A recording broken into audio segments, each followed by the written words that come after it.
Welcome back, everybody. In this video, I wanted to go over a couple of questions from our first exam that were causing some people some difficulty to clear things up. All right, so let's go ahead and get started. So the two questions that caused people the most difficulty were where we were trying to find the area and perimeter of this L-shaped region. And so your exam may have, likely has different numbers than this, but you can get the idea of how to work this question by watching the video here. All right, so here for this first part, we wanted to find the perimeter of this shape shown here. Remember that the perimeter is the distance around a shape, and that is in contrast to the area, which is the amount of stuff enclosed by a shape. You could think of the perimeter as how much fence you need, and the area is how much grass you have in your yard, okay? So for this one, we want to find the perimeter of this shape, and we don't need really to use a formula to get or anything to get this done. We just need to add up the pieces we have. So it's a good idea to go systematically. I like to go clockwise, I guess. So we'll start at the 4, and then if we go this way, the first thing we run into is 2 side lengths that we don't know. And of course, they do need to be counted in our perimeter. It would be a mistake to simply count the 4, the 3, the 12, and the 9, because the 2 unlabeled sides count as part of our perimeter. They just happen to be unlabeled. So what we need to do as kind of an intermediate step is figure out those sizes. So let me start with this vertical one right next to the 4. And so how to get this done, you want to remember that although it doesn't say it, this is implicitly a right angle here, right? So between the side with the 9 and the 12, right? So the first unlabeled side plus the 3 has to equal 9. In other words, this shape is 12 units tall, or sorry, 9 units tall at the left side, and it's also 9 units tall at the right. So if this distance is 3, then this distance has to be 6. Okay, because 3 plus 6 will equal that total height of 9. Okay, in a similar way, if we want the horizontal missing piece, we know that the entire shape has width 12. And so if the entire shape has width 12 and this little part at the top is a 4, then 4 plus how much would equal that 12 all the way across? Of course, 4 plus 8 will equal 12. And so this other missing side is going to be an 8. Okay, so then once we've got those side lengths that we're missing figured out, to finish, it's a matter of adding everything up. So again, just to make sure you don't miss anything, I would start in one place, like here at the 4, and then go counterclockwise or clockwise, whatever you like. So I'm going to start at the 4 and then just work my way around. So 4 plus 6 plus 8 plus 3 plus 12 plus 9. Okay, and then let me make sure I didn't write any of those down wrong. 4, 6, 8, 3, 12, and 9. Okay, so then let me go ahead and add those up. I'm going to add them up by grouping them. So I know 4 plus 6 will be 10. And I know 8 plus 3 is 11. And 12 plus 9 is 21. Okay, and so now adding these two together, 11 and 21 is 32. 32 and 10 make 42. So the overall perimeter is going to be 42. Okay, and so that was our first of these questions. So the kind of companion question to that was to find the area of such a shape. So let's take a look for this one. This one we're given a length unit. In this case, it's meters. So once again, an L-shaped region. This time we want to find the area of it. As before, we have a couple of missing side lengths we're going to need to figure out. Now that you've done the test and also the one that we just did a minute ago, you probably have a better idea of how to approach this. So maybe pause the video here, try this on your own, and then restart it and see how you did. All right, so as before, I'm going to find the length of the vertical. There's no real math reason to do that. I just got to start somewhere. So I'm going to start the length of the vertical.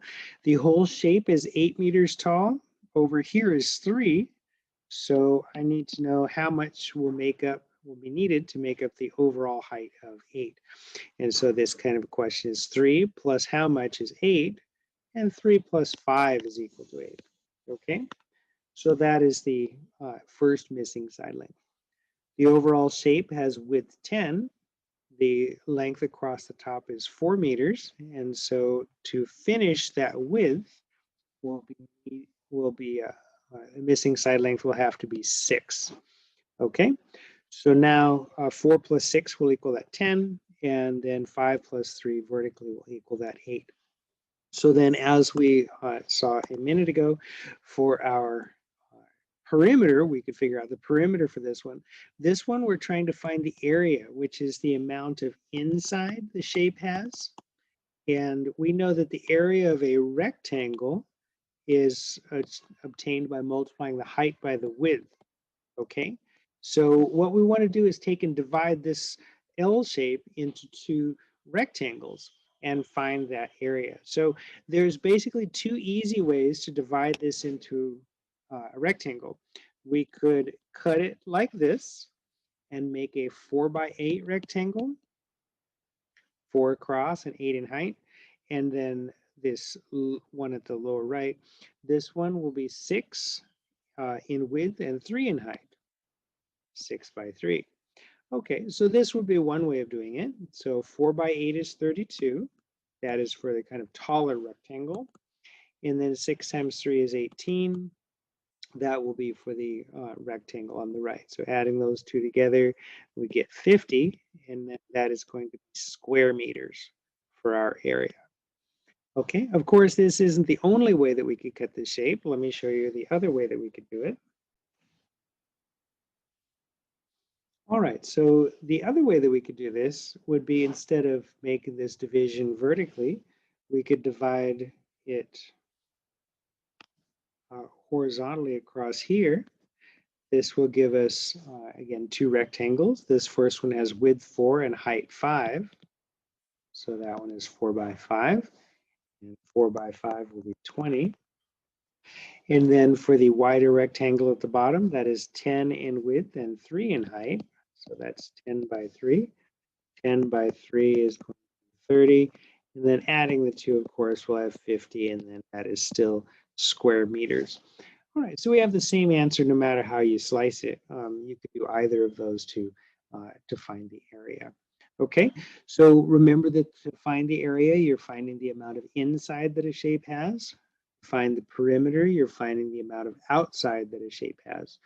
To give 2 extra examples, I'm going to find the area on the first shape and the perimeter on the second shape, just for fun. So let's go ahead and do that. So for this first one that we'd had, we want to find the perimeter. So we'd already done the perimeter. Let's get the area. So now, as we saw a minute ago, there's 2 ways I could slice this. I could do this horizontally or vertically. It doesn't matter which. If you feel like trying to look ahead and figure out which one will be easier to calculate, or if you want to do both and see if you get the same answer, you could. For our purposes now, I'm just going to cut this thing horizontally like that. Okay, so if we do that, we will have, for the area, we'll have the upper rectangle is width 4 and height 6. Okay, and that will be 24. And then the lower rectangle has height 3 and width 12.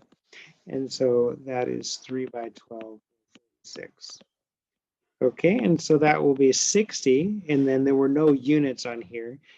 It would be whatever they are, feet or meters or whatever. Let's say it was meters also, squared.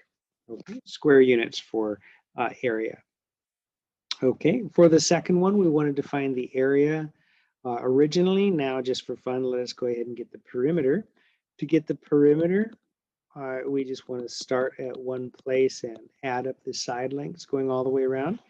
As before, I'm going to start with 4 and go clockwise. Okay, so we have 4, 5, 6, 3, 10, and 8. There's 4, 5, 6, 3, 10, and 8. Okay, so then let me add these together. So there's 4 and 6, that's 10, plus another 10 is 20. And I have an 8 and a 5 and a 3. So that's 8 and 8 are 16. So we have 36, and then that was just going to be meters. Okay, so there's area and perimeter for both. All right, so I hope that these examples help you in figuring out the areas of these shapes. Remember that it's important to keep straight the difference between area and perimeter. Area is the amount of inside, perimeter is the amount of outside. For perimeter, essentially we use addition to find the answer. For area, we're going to ultimately use multiplication to find the answer. Okay, so again, I hope that clears things up. Let me know if you have any questions on that or on anything else regarding our first exam, and then have a great day.